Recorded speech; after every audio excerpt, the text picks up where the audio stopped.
Vamos a compartir en esta mañana la primera epístola de Pedro, capítulo 1. Vamos a estar estudiando del verso 1 al versículo 5. Vamos a leer.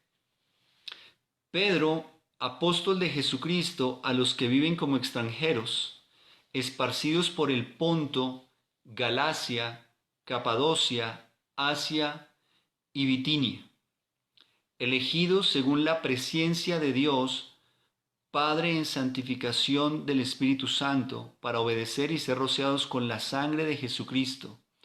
Gracia y paz os sean multiplicadas.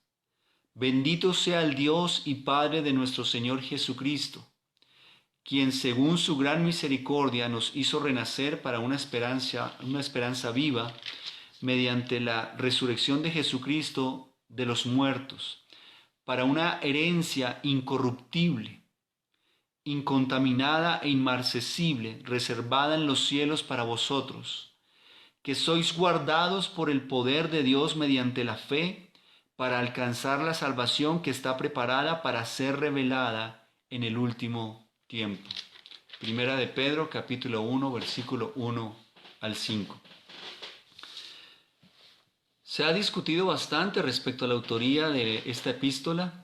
Algunas personas creen que tiene que ver más con Pablo que con Pedro. Sin embargo, la discusión que se puede tener apunta realmente a que Pedro es el que realmente escribe la carta. En el versículo 1 justamente él habla en primera persona, haciendo referencia a su rol como apóstol. Él dice: Pedro, apóstol de Jesucristo. La carta como tal empieza describiendo a quienes se está escribiendo. En el versículo 1 la palabra dice que está escrita a los que viven como extranjeros en diferentes provincias. La situación que se está viviendo en este momento es que muchos creyentes están esparcidos por diferentes provincias y en esas provincias no son tratados de la mejor manera a causa de seguir a Cristo. En muchos casos eran menospreciados, eran ignorados, eran despreciados, en otros casos eran martirizados, eran atacados.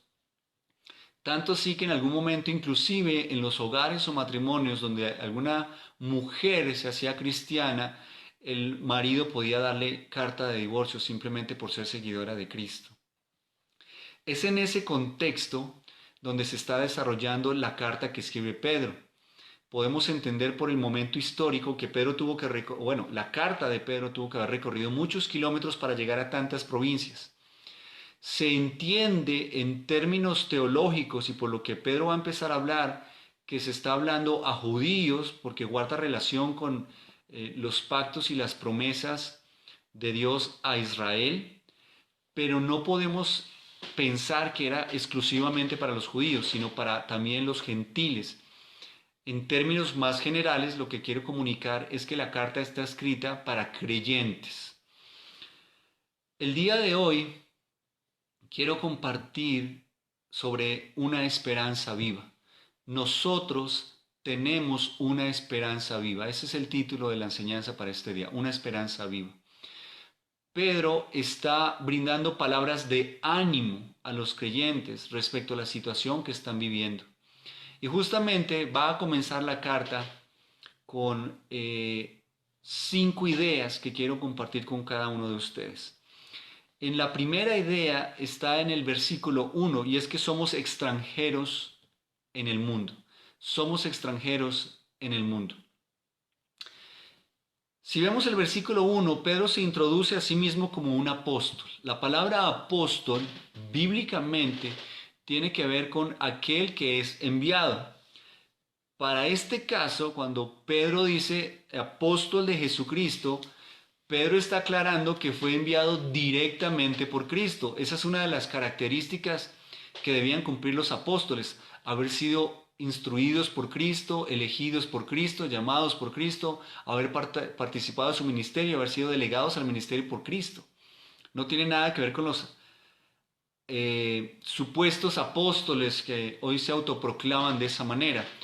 Pedro no se está autoproclamando como apóstol. Él simplemente está diciendo, yo soy lo que soy porque Cristo mismo me delegó para eso. Él no lo está haciendo en términos de orgullo o vanidad, sino simplemente dando claridad que Él fue delegado por Cristo para esa labor. Recordemos que apóstol es aquel que es enviado. El ministerio de Pedro se enfocó fundamentalmente en los judíos, en la zona donde él vivía realmente. Fue enviado como testigo de la resurrección a proclamar las buenas nuevas del Evangelio. Pedro está escribiendo con la autoridad de haber vivido como un apóstol, de haber sido testigo presencial de la vida, ministerio, obra, muerte y resurrección de Cristo y haber participado de todo ese escenario. Así que Pedro tiene una autoridad no solamente delegada por Cristo, sino una autoridad vivencial respecto a todo lo que el Señor Jesucristo le delega como las buenas nuevas. Por eso el versículo 1 dice, Pedro, apóstol de Jesucristo. Y dice, a los que viven como extranjeros, esparcidos por el Ponto, Galacia, Capadocia, Asia y Bitinia. Es importante, hermanos, que nosotros entendamos que nuestra identificación con Cristo es lo que nos hace extranjeros en este mundo. Nosotros no hacemos parte de este mundo aunque estamos en el mundo. La palabra es muy clara respecto a eso. Nosotros estamos en el mundo, pero no somos del mundo. Nosotros estamos de paso. Nuestra morada final no es aquí en la tierra. Nosotros vamos es a la presencia del Señor. Muchos de los sufrimientos que nosotros hoy experimentamos o sentimos se deben a que estamos totalmente aferrados a esta tierra. Nos da miedo perder la casa, nos da miedo perder el trabajo, nos da miedo perder la vida y abandonar las diversiones, dejar de viajar, de ir al cine, de comer, el trabajo. Es decir, todas las cosas que están en la tierra nos tienen amarrados y aferrados porque nos sentimos parte de este planeta. Claro, aquí vivimos, aquí hay que trabajar, aquí hay que producir, aquí tenemos familia, una cantidad de cosas, pero nosotros estamos de paso. Nosotros debemos tener entendimiento que como hijos de Cristo estamos llamados es para ir a la presencia de Dios y disfrutar de una gloria eterna con Él. En términos de extranjería, yo debo someterme a las normas y a las leyes del país que estoy visitando, pero no tengo los derechos para exigir a la nación como si fuera un natural. Cuando a mí me dan una visa, me la dan por un cierto tiempo, estoy limitado y condicionado y me regreso a mi tierra. En términos espirituales, nosotros vamos a estar por un poco de tiempo aquí en la tierra, pero vamos para el cielo. Entonces, cuando hablamos de una esperanza viva, es animarte a entender. Pedro le está diciendo a estas personas, les hablo como extranjeros, recordándoles que ellos no pertenecen a ese lugar y no deben sufrir como personas de ese lugar, porque su esperanza está enfocada a donde realmente pertenecen. Así que si yo entiendo que hoy tengo una salvación que me espera, si hoy hay un lugar que Cristo mismo ha preparado para mí en la gloria, ahí es donde descansa mi esperanza.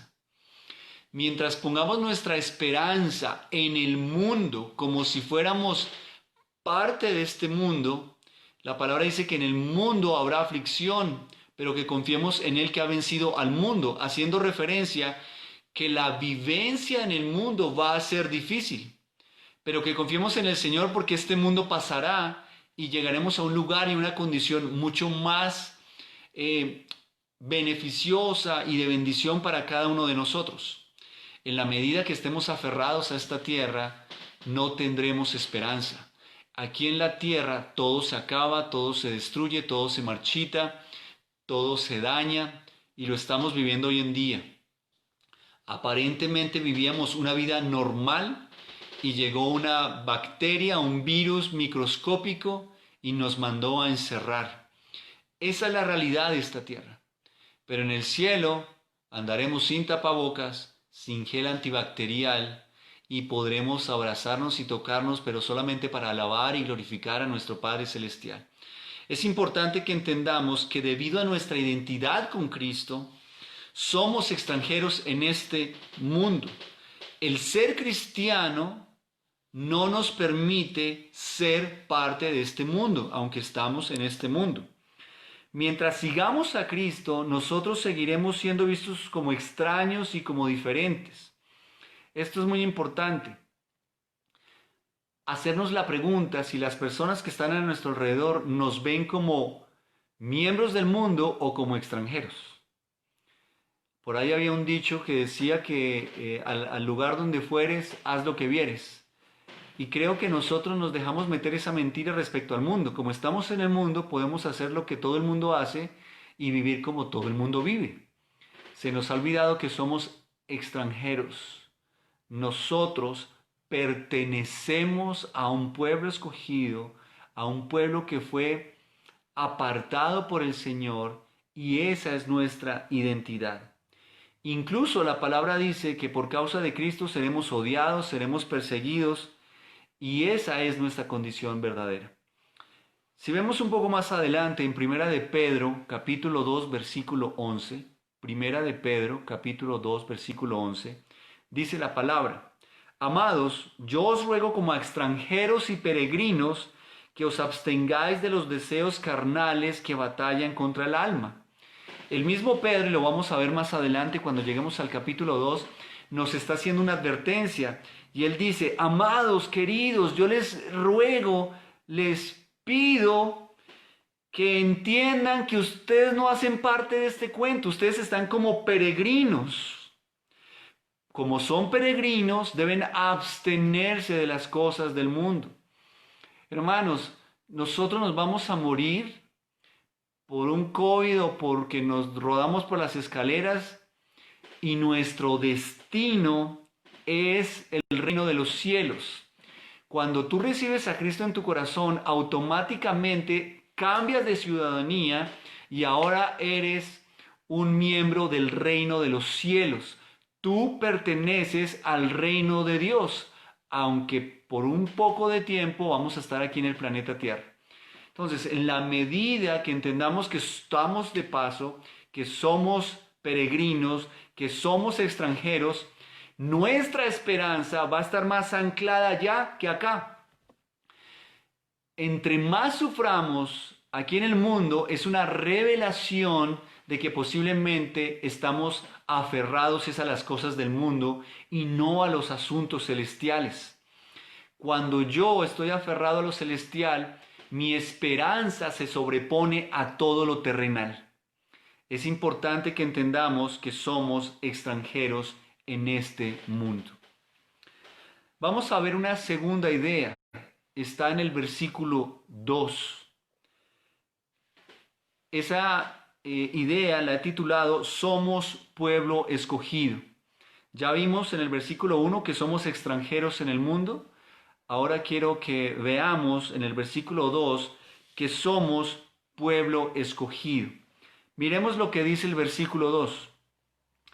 Elegidos según la presciencia de Dios, Padre, en santificación del Espíritu, para obedecer y ser rociados con la sangre de Jesucristo. Gracia y paz os sean multiplicadas. Pedro empieza el versículo con una palabra muy importante. Dice, elegidos. Esta frase, elegidos según la presencia de Dios, es uno de los grandes temas de discusión en la teología cristiana.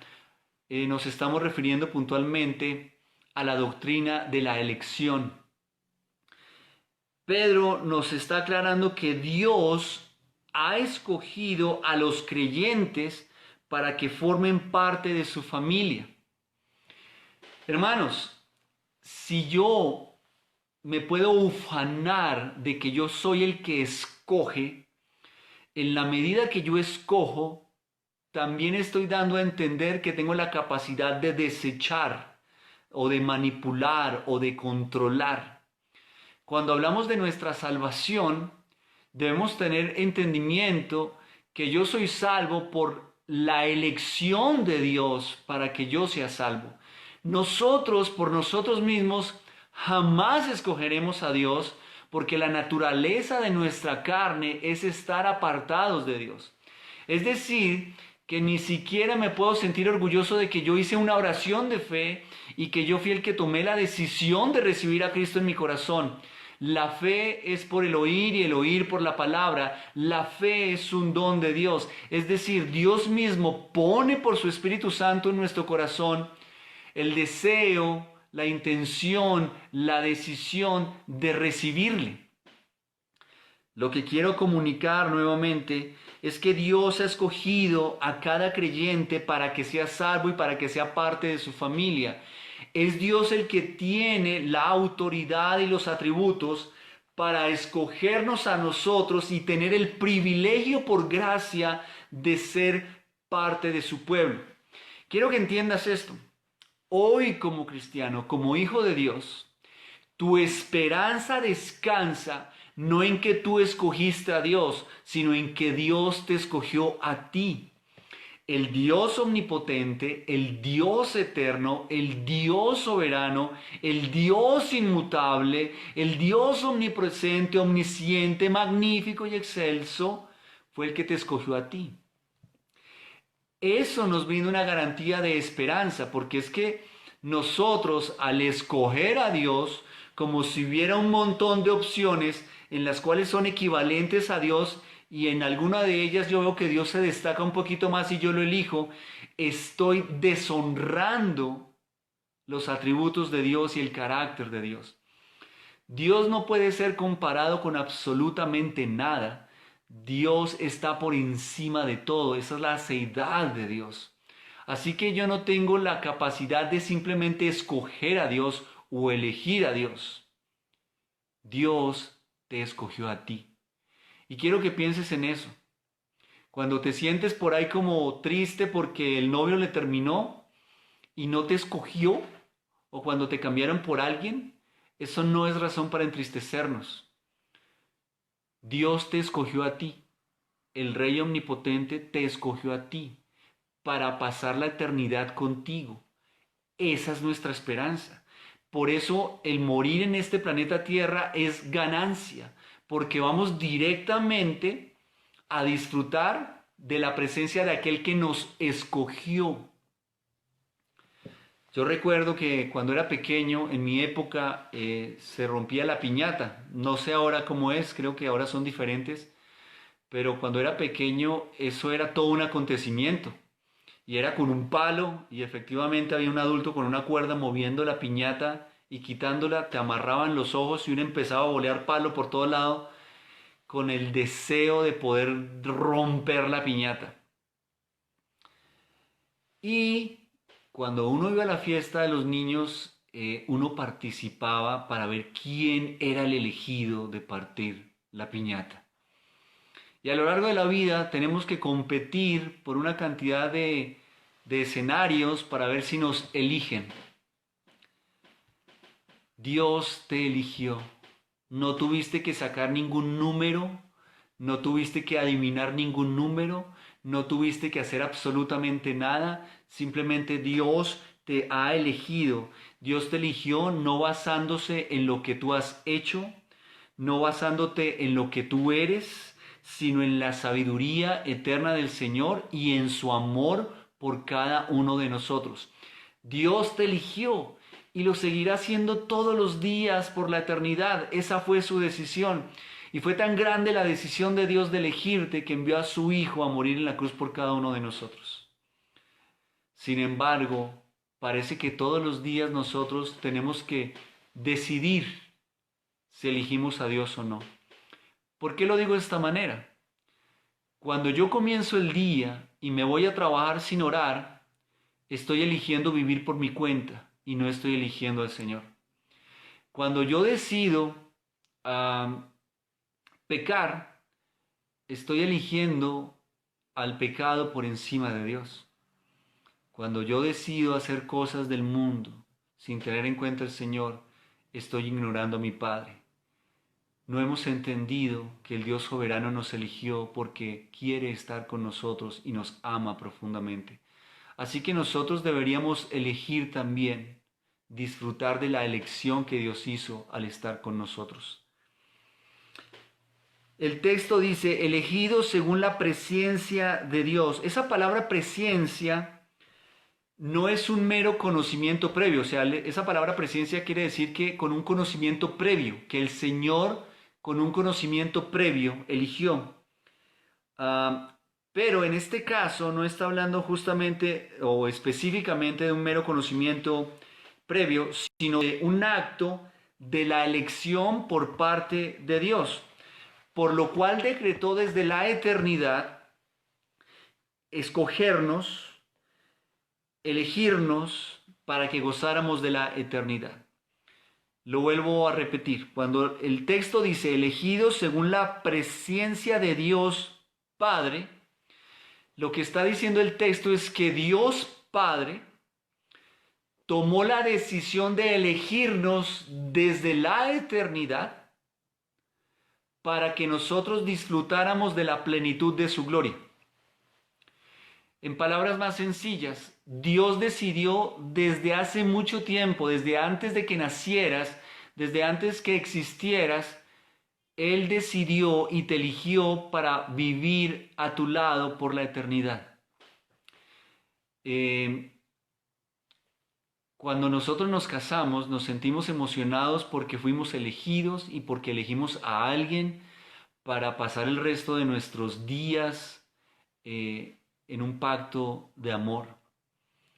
Pero nosotros elegimos cuando conocimos a la persona, cuando nos hicimos amigos, cuando tuvimos un noviazgo, cuando nos enamoramos, cuando nos dimos cuenta que tenía valores, principios, cosas en común, o porque era muy hermoso o muy hermosa. Pero lo que está diciendo el texto es que Dios eligió estar con nosotros y decidió estar con nosotros aún antes de que nosotros existiéramos. Con amor eterno te he amado. Somos un pueblo escogido. Hermanos, nosotros no somos fruto de la casualidad o el peor es nada. Fuimos elegidos por Dios. Dios fijó su amor en aquello que el mundo generalmente rechaza. Cuando la palabra dice que de lo menospreciado y lo odiado del mundo Dios escogió, es importante que entiendas esto. Tu valor descansa en quien te escogió. Tu valor descansa en quien te escogió. Tu esperanza descansa en quien te escogió. No importa lo que diga el mundo, no importa tu condición social, no importa tus títulos, no importa tu belleza, Dios te escogió para ti. Él te escogió, Dios te escogió. Hoy nosotros estamos detrás de personas o cosas que nos rechazan porque no cumplimos sus expectativas. Nosotros no cumplimos las expectativas del Señor, sin embargo, somos su pueblo escogido.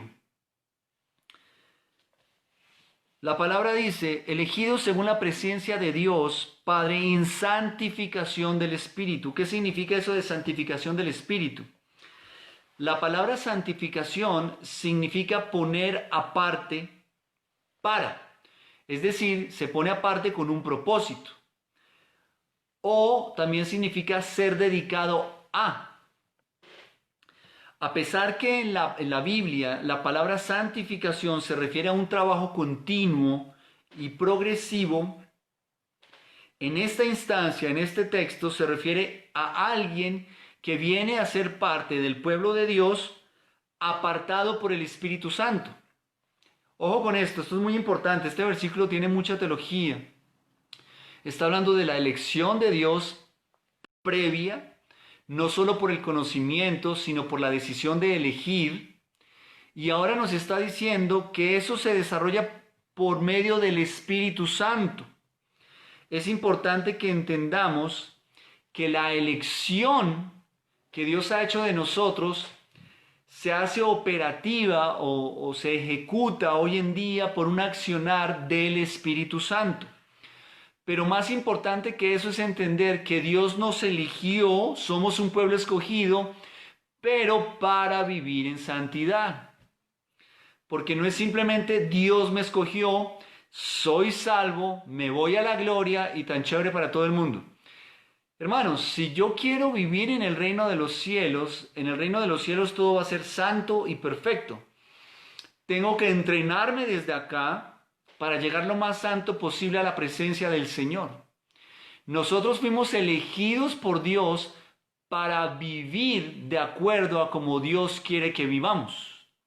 Es decir, que nosotros no fuimos elegidos para ser metidos ahí como un libro en una biblioteca de adorno. Nosotros vivimos para ser leídos. Y al ser leídos, debemos ser leídos en santidad.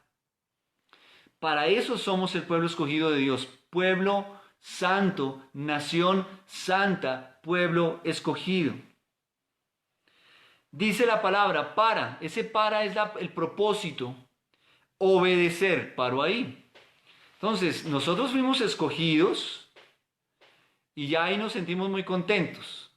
Pero fuimos escogidos en santificación, es decir, en santidad. Pensémoslo en términos de COVID.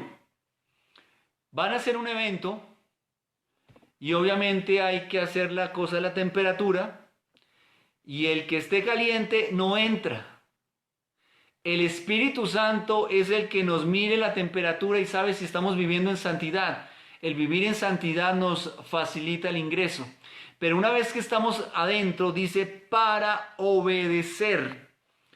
Una razón por la cual Dios nos escoge es para que podamos servirle, es para que podamos honrarle, es para que vivamos de acuerdo a sus propósitos. Hermanos, nosotros somos extranjeros en el mundo porque vamos a la presencia de Dios. Somos pueblo escogido. ¿Para qué? Para vivir en santidad y para obedecer. Dios nos ha escogido para que nosotros le obedezcamos. Es decir, Dios nos escoge para que podamos servirle.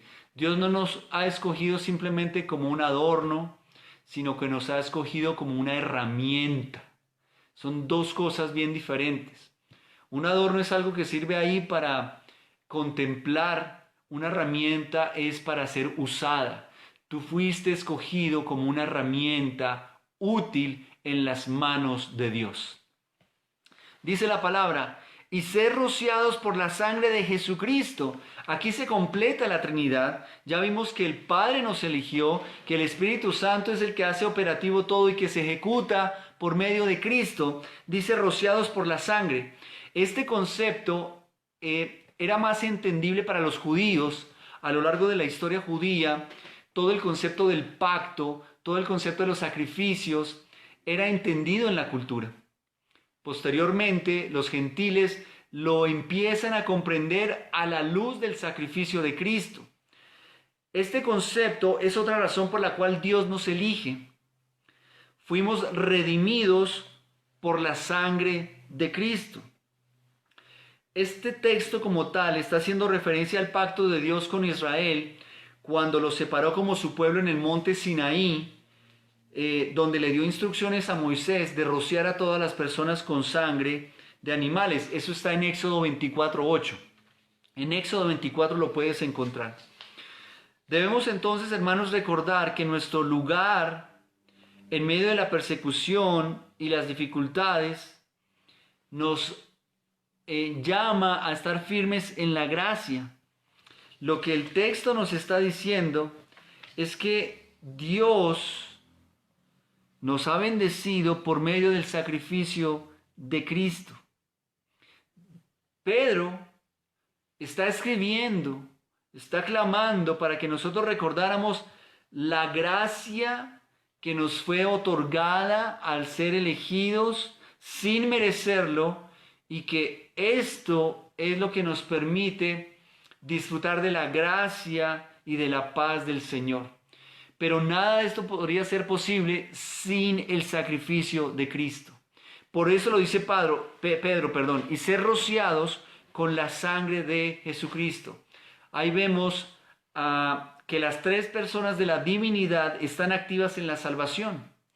El Padre elige a los que van a ser salvos, el Hijo derrama su sangre para redimirlos y el Espíritu Santo aplica la obra de Cristo en ellos al darles una nueva naturaleza. El Padre nos elige, Jesucristo nos redime y el Espíritu Santo nos santifica. Eso es lo que está diciendo el versículo 2. Así que, hermanos, debemos recordar que nuestra esperanza descansa en la elección del Padre, en el sacrificio de Cristo y en el obrar del Espíritu Santo. Por eso es que nosotros tenemos esperanza, porque toda la persona de la divinidad actúa sobre cada uno de nosotros. Por eso nosotros podemos vivir con una esperanza viva. Miremos el versículo 3, que nos da otra idea, otro principio, y es que somos nacidos para una esperanza viva. Somos nacidos para una esperanza viva. Somos extranjeros en el mundo, somos un pueblo escogido, y ahora vamos a ver que somos nacidos para una esperanza viva. Dice el versículo: bendito sea el Dios y Padre de nuestro Señor Jesucristo. Paro ahí con la coma. Pedro está haciendo una exaltación a la deidad, a la divinidad, al señorío y la autoridad del Padre. Y está reconociendo al Padre como el Padre de Cristo. Está haciendo referencia a la Trinidad. Dice, quien según su gran misericordia, es importante entender las palabras, es una iniciativa divina el que nosotros disfrutemos de los beneficios de Dios para nosotros. No es algo que nosotros nos ganamos, no es porque seamos dignos de ellos. A Dios le plació en su infinita misericordia darnos la salvación. Y lo dice ahí, quien según su gran misericordia. La palabra misericordia significa amor orientado al necesitado. ¿Y qué más necesitado que un pecador condenado y sin esperanza como cada uno de nosotros? Y no dice que fue una misericordia cualquiera, dice que fue una gran misericordia. Pensemos por un momento que el Señor extendió sin que nosotros lo mereciéramos perdón de pecados para toda nuestra realidad y toda nuestra condición. Nosotros necesitábamos de Dios y Él nos eligió, nos escogió, nos salvó y obra en su bondad para con cada uno de nosotros. Hermanos, al nacer nosotros compartimos una identidad genética de nuestros padres biológicos. También somos identificados étnicamente al nacer por la herencia que nos dan nuestros padres. Obtenemos más de nuestros padres de lo que nosotros realmente podamos reconocer o entender. Con la nueva vida que ahora tenemos, al mismo tiempo nosotros tenemos la herencia que nos otorga Jesucristo al ser santificados por el Espíritu Santo. En la Biblia, cuando habla de una esperanza, no se refiere simplemente a un deseo. Aquí cuando dice, bendito sea el Dios y Padre de nuestro Señor Jesucristo, quien según su gran misericordia nos hizo renacer por una esperanza viva, está hablando desde una expectativa real de un evento futuro. Entonces, ojo con esto. Pedro está exaltando al Padre por la obra de Cristo. Y está dejándonos claro que obró su gran misericordia, es decir, que nuestra salvación se fundamenta en la misericordia de Dios. Él sabía que nosotros la necesitábamos. Su acto de compasión hacia nosotros, a pesar de nuestra condición de pecado, nos beneficia y nos brinda esperanza. Por eso dice, a través de la gran misericordia nos hizo renacer para una esperanza viva. Dicho de otra manera, hermanos, cuando nosotros recordamos las misericordias de Dios, que son nuevas cada mañana, cuando nosotros traemos a la mente todo lo que Dios ha hecho en nosotros, renace en nosotros una esperanza por ese entendimiento. Cuando nosotros pensamos en el futuro, recordemos que somos extranjeros, nuestra esperanza se sustenta no simplemente en una esperanza vista como un deseo, como un anhelo. La esperanza bíblica es una expectativa real de un evento futuro. ¿Por qué una expectativa? Porque aún lo estamos esperando. Nosotros tenemos una esperanza viva porque sabemos que en el futuro el Señor nos va a llevar a su presencia, ya sea que mueras primero o que el Señor venga. Por eso es que nosotros no podemos desesperar, por eso es que nosotros no vivimos angustiados, porque en el peor de los casos nos morimos, pero nos vamos para la gloria de Dios. Cuando hablamos de conspiraciones, de que estamos en el apocalipsis y que, mejor dicho, se está acabando el mundo, tampoco es algo que te deba preocupar, porque la palabra nos ha dicho que el Señor vendrá por su iglesia. Así que en cualquiera de los escenarios, nosotros tenemos una esperanza viva que descansa en las promesas de Cristo y en el sacrificio de Cristo en la cruz. Dice que nos hizo renacer. Dios ha dado a los creyentes una nueva vida espiritual que nos ofrece la posibilidad de vivir en una dimensión totalmente coherente con el nacimiento físico, espiritual que ahora tenemos por medio de Cristo. Por eso mencionaba el tema de los padres. Uno hereda la genética de los padres. Por eso la palabra dice que una vida nueva, que hay que nacer de nuevo. Abandonamos la herencia genética de nuestros padres y adoptamos la herencia genética nueva otorgada por medio de Cristo. Por eso nosotros somos nacidos para una esperanza viva. Cuando yo nazco por medio de mis padres terrenales, ahí no hay esperanza porque heredo su pecado, heredo su genética apartada del Señor. Pero cuando mi nuevo nacimiento es por medio de Cristo, automáticamente hay esperanza, porque sé que iré a la presencia del Padre Celestial por medio del sacrificio de Cristo. Dice la palabra, mediante la resurrección de Jesucristo de los muertos. Aquí la palabra está condicionando, o el texto da a entender a la resurrección de Cristo como el medio de nuestra salvación en lugar de nuestra esperanza. Es importante que entendamos que nuestra esperanza viva descansa en Cristo. Pero aquí está hablando del medio que usó Cristo para que nuestra esperanza realmente sea firme en nosotros, y fue la resurrección de los muertos. Como Cristo resucitó, nosotros también resucitaremos. Ahí es donde descansa nuestra esperanza. Miremos el cuarto punto que está en el versículo 4, y es que somos herederos por medio de Cristo. Somos herederos por medio de Cristo. Versículo 4. Dice la palabra, para una herencia incorruptible, incontaminable, inmarcesible, reservada en los cielos. Nuevamente, el texto nos está hablando del propósito. Ese para es proposicional. Dice, bendito sea el Dios y Padre nuestro Señor Jesucristo, quien según su gran misericordia nos hizo renacer para una esperanza viva mediante la resurrección de Jesucristo de los muertos. Para nosotros tenemos una esperanza de viva, hemos renacido, hemos recibido misericordia para poder recibir una herencia incorruptible. Somos herederos. Sé que cuando hablamos de herencia, pues uno se alcanza como a ilusionar. A todos nos encantaría recibir una herencia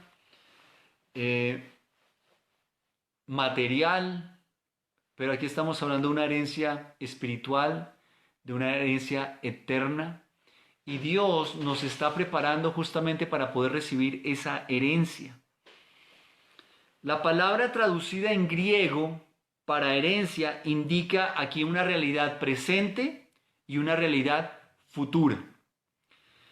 Ojo con esto, Dios ya ha determinado lo que nosotros vamos a disfrutar un día. Pensemos en lo siguiente, nosotros vamos a recibir una herencia en el futuro, pero nos leen lo que vamos a recibir en el futuro. Entonces, digamos, ahorita les llega un documento a su casa firmado por el dueño de Amazon, por los dueños de Google, y te dicen, querido Giovanni, Pedrito, queremos darte la buena noticia. que vas a recibir una herencia de parte de nosotros. Estamos aburridos de este negocio de Google y de Amazon. Queremos descansar y vamos a heredarte el negocio. Y vas a recibir, no sé, 3.000 billones de dólares. Vas a recibir aviones, carros, vas a disfrutar de una isla privada propia, etcétera, etcétera, etcétera. ¿Cómo sentiríamos nosotros esas noticias? Pues me imagino que supremamente emocionados. La pregunta es, ¿Dios ya reveló la herencia que nosotros vamos a disfrutar? ¿La firmó por medio del sacrificio de Cristo? ¿El Señor nos escogió para disfrutar de esa herencia? El Señor nos ha dicho que la herencia no es acá en la tierra, sino que es en el trono celestial. Dios ha confirmado que tengamos esperanza en que esa herencia va a llegar. Esa herencia es una herencia real hoy en día que disfrutaremos en el futuro. Sin embargo, nosotros vivimos preocupados y estresados. Dios no solo promete una resurrección futura, sino que promete una herencia futura. Y esa herencia tiene unas características. Dice que es incorruptible. La palabra incorruptible se traduce como que no se puede pervertir. Es decir, que nuestra herencia no se va a dañar. Dice que nuestra herencia es inmarcesible, haciendo referencia a que no se puede marchitar, es decir, que siempre permanecerá vigente, nueva. Y dice que incontaminada. Incontaminada significa que no está contaminada, es decir, que es santa. Más importante aún, dice, reservada en los cielos para vosotros. Hermanos, la herencia que nos van a entregar no es aquí en la tierra. Por eso nuestra esperanza viva descansa en los cielos. Aquí en la tierra no nos van a entregar la herencia. Y las herencias que se entregan aquí se marchitan, se corrompen y se contaminan. La herencia que Dios nos quiere entregar nos la va a entregar es en el cielo. Pero necesitamos garantizar nuestra entrada al cielo. Y Dios nos ha escogido para ello. Cuando dice reservada, el que hizo la reserva fue el Señor. Dios reservó para nosotros un lugar. Cuando Cristo se marcha, le dice a sus discípulos, voy pues a preparar lugar para vosotros. Y los apóstoles murieron como mártires porque tuvieron confianza y certeza en que eso sería real en sus vidas. Cuando dice reservada, significa que Dios ha apartado en el cielo, una herencia maravillosa que ya nos está esperando. Hermanos, pensemos en lo siguiente.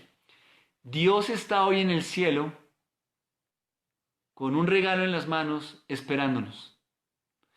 El problema es que nosotros estamos como tan aferrados acá que decimos, uy, no, Señor, todavía no me lleves, yo no quiero recibir la herencia todavía, déjame acá y quiero vivir acá. Vamos para el cielo, pero no disfrutamos del entendimiento de saber lo que representa el cielo. En el cielo recibiremos la herencia por medio de Cristo. Somos herederos por medio de Cristo. Finalmente, en el versículo 5 vemos una quinta idea, y es que somos guardados por el poder de Dios. Somos guardados por el poder de Dios. Dice que sois guardados por el poder de Dios mediante la fe para alcanzar la salvación que está preparada para ser revelada en el último tiempo. Miremos las palabras. Dice que somos guardados.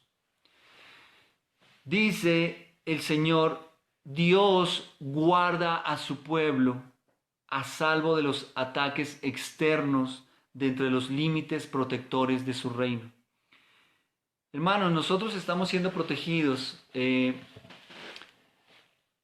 Tuve la oportunidad de salir ayer. Sí, fue ayer. Salimos a caminar un poco y a comprar algunas cosas. Y me llamó la atención que ya estoy viendo por la calle personas sin tapabocas. No, ni siquiera aquí en la garganta o colgando en las orejas, sino simplemente sin tapabocas, caminando muy tranquilos. Vi 3 personas realmente ayer en eso y yo decía, bueno, caramba, esto ya se está normalizando o la gente ya le perdió el miedo o simplemente ya no les importa.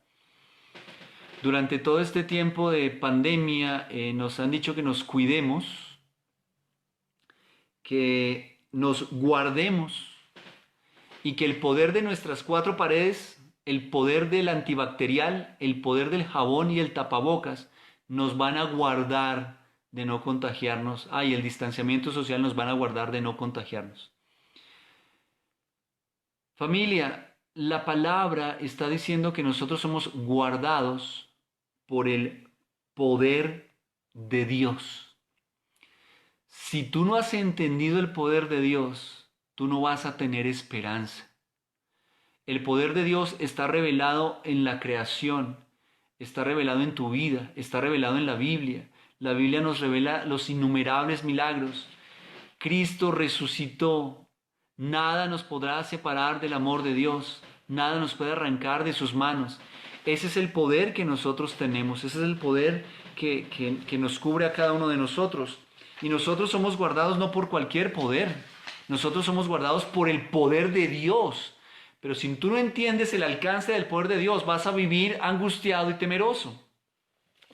Sé que en estos días hemos orado al Señor que nos guarde en nuestra salud, que guarde nuestro hogar, que guarde nuestro entrar y salir, que guarde nuestros empleos, que guarde nuestras empresas. Pero tenemos que creer que realmente Dios tiene el poder para eso. Es más, yo creo que si no es la voluntad de Dios y en su poder Él actúa, puedes revolcarte en el COVID y nada va a pasar, porque el poder de Dios está por encima de cualquier cosa.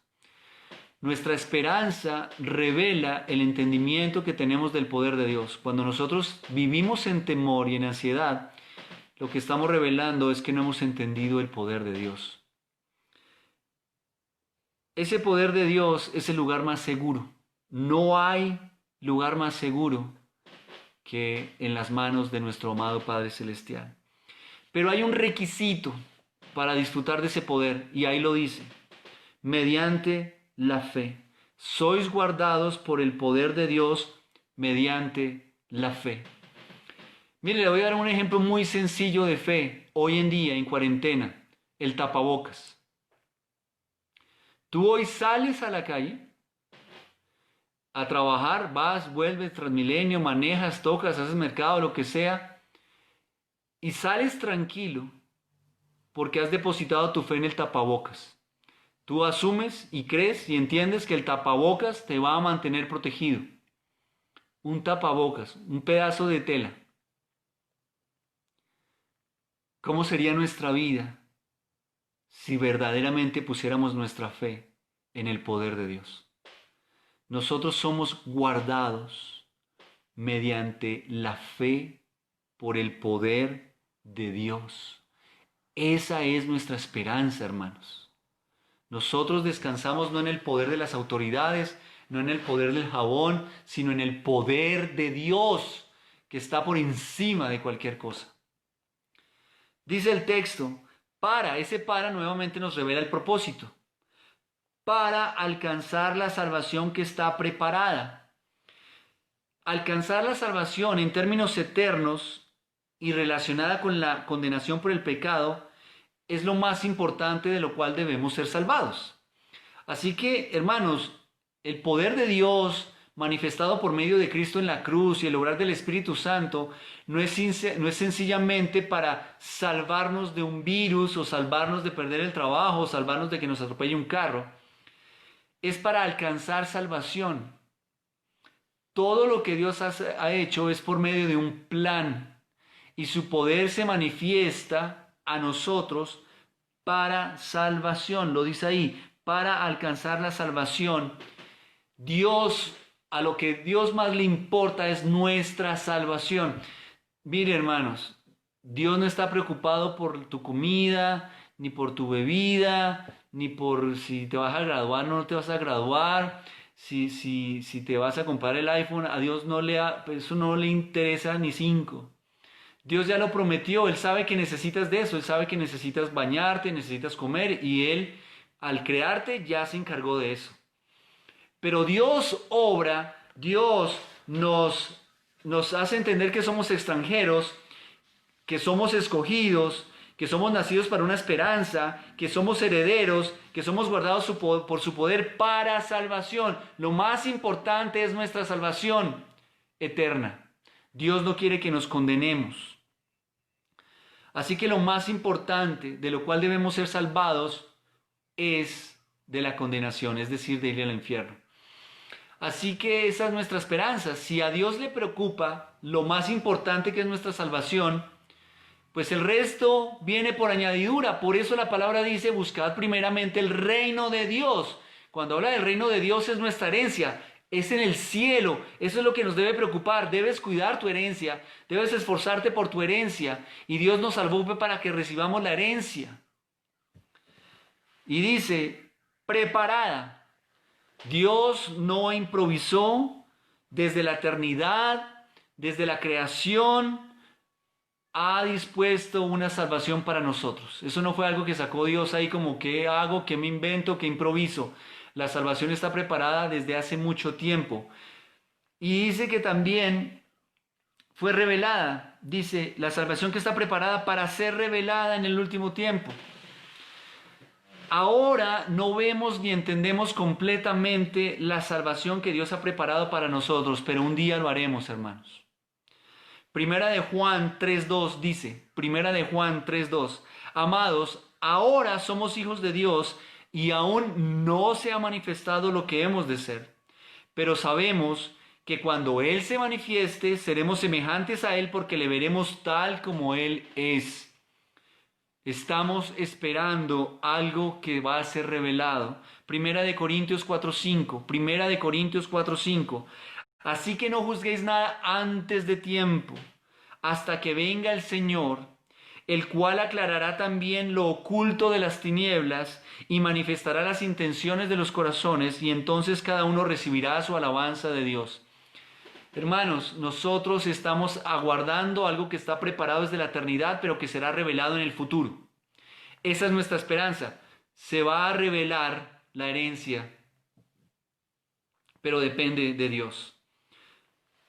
Dice el texto, para ser revelada en el último tiempo. Hermanos, y si estos fueran los últimos tiempos, pues qué alegría, porque vamos a recibir la herencia del Señor. Primera de Juan 3.2 y Primera de Corintios 4.5 fue los textos que leí. Nosotros simplemente estamos esperando. Esa es nuestra espera. Nosotros no estamos encerrados en cuarentena esperando a que abran las aerolíneas, esperando a que abran los bancos, esperando a que abran los cines. Fuera de cuarentena o en cuarentena, lo que todos nosotros estamos esperando es que el Señor regrese por nosotros y disfrutemos de la herencia que Él nos ha preparado previamente. Esa es la esperanza viva. Cuando hablamos de esperanza viva, es que nosotros vivimos cada día esperando algo que es certero y que es verdadero, que ha sido preparado y que va a ser revelado. Esa es la esperanza viva para cada día. Nuestra esperanza no debe descansar en que tengamos comida para comer cada día. Nuestra esperanza radica en que estamos esperando en vida la manifestación de la gracia de Dios cuando Cristo regrese por segunda vez por cada uno de nosotros. Ahí es donde nosotros descansamos, hermanos. Quiero recordarles que nosotros somos extranjeros en el mundo. Somos un pueblo escogido. Somos nacidos para una esperanza. Somos herederos por medio de Cristo. Y somos guardados por el poder de Dios. Vamos a orar, hermanos, y vamos a darle gracias al Señor por su palabra.